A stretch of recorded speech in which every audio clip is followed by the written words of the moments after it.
গরুপাচার মামলায় জামিন পেলেন বীরভূমের তৃণমূল নেতা অনুব্রত মণ্ডল। মঙ্গলবার সুপ্রিম কোর্টে অনুব্রতের জামিন মামলার শুনানি ছিল। শুনানি শেষে বীরভূমের তৃণমূল নেতার জামিন মঞ্জুর করে বিচারপতি বেলা এম ত্রিবেদী এবং বিচারপতি সতীশ চন্দ্র শর্মার ডিভিশন বেঞ্চ। সিবিআই মামলায় জামিন পেলেন অনুব্রত।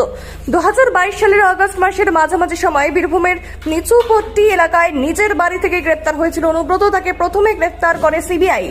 প্রথমে আসানসোল সংশোধনাগারে রাখা হয়েছিল কেষ্টকে, পরে তিহাড় জেলে নিয়ে যাওয়া হয় তৃণমূল নেতাকে। তখন থেকেই তিহারে বন্দী অনুব্রত। এই একই মামলায় ওই বছরের নভেম্বর মাসে ইডিও তাকে গ্রেপ্তার করেছিল।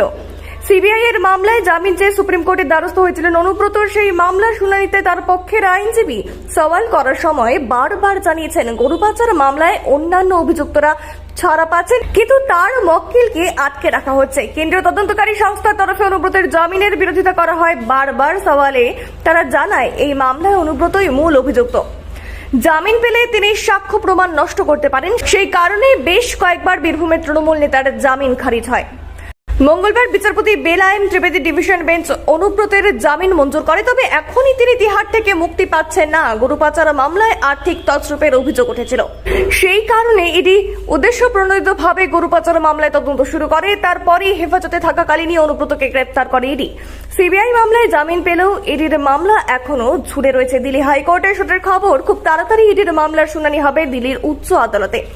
সেই মামলায় যতদিন পর্যন্ত না অনুব্রত জামিন পাচ্ছেন ততদিন পর্যন্ত জেলেই থাকতে হবে তাকে। অনুব্রতের জামিন প্রসঙ্গে রাজ্যের মন্ত্রী তথা বীরভূমের তৃণমূল নেতা চন্দ্রনাথ সিংহ বলেন, আজকে সিবিআই মামলায় কেষ্টদার জামিন হলো, বাকি রইল ইডির মামলা। তারও শুনানির দিন আসন্ন, আশা করছি সেটাতেও জামিন মিলবে। তারপর জেলা জুড়ে সংবর্ধনার আয়োজন করা হবে।